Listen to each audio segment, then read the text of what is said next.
Yes, in this video, we're going to take a look at how you can fix common causes of boot looping with fan spin. So as soon as I press on the power button, it turns on and then it just quickly switches it off.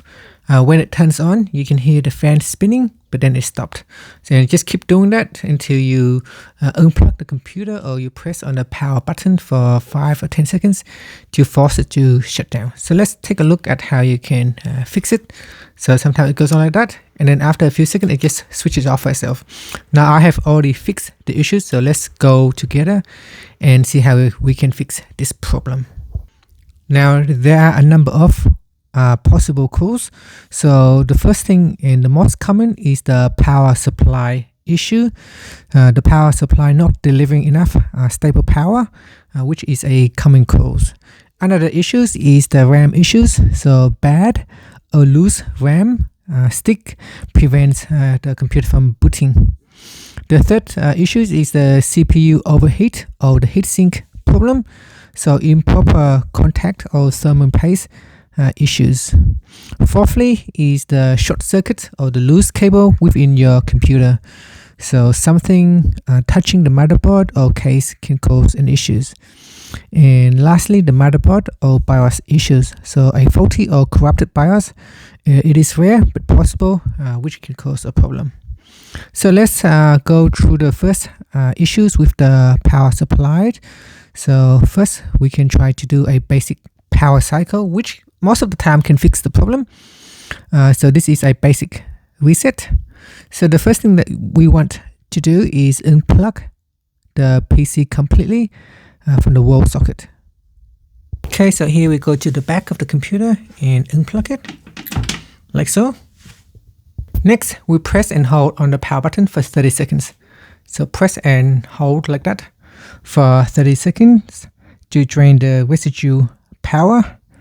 After that, we plug back in and try turning on the computer. Now, most of the time, this can fix the problem.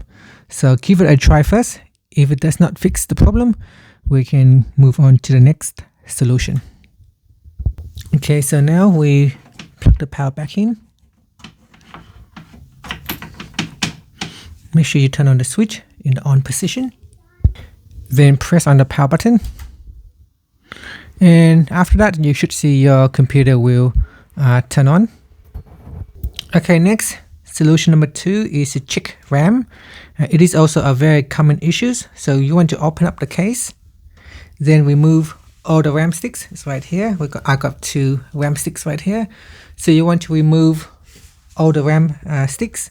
Then after that, you reinsert 1 stick at a time. Test boot after inserting each RAM stick.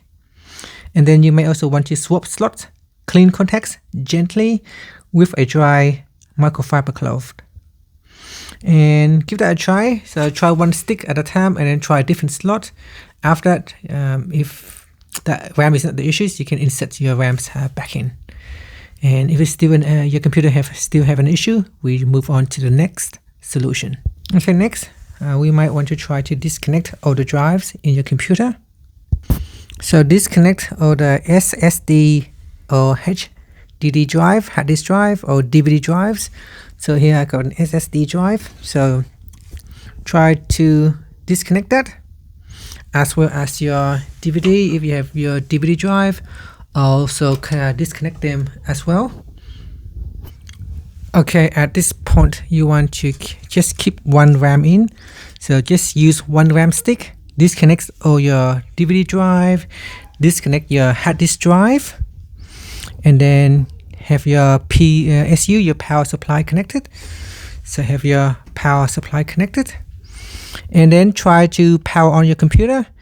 If it stays on, it might be a faulty drive or a connection somewhere in here that is causing an issue.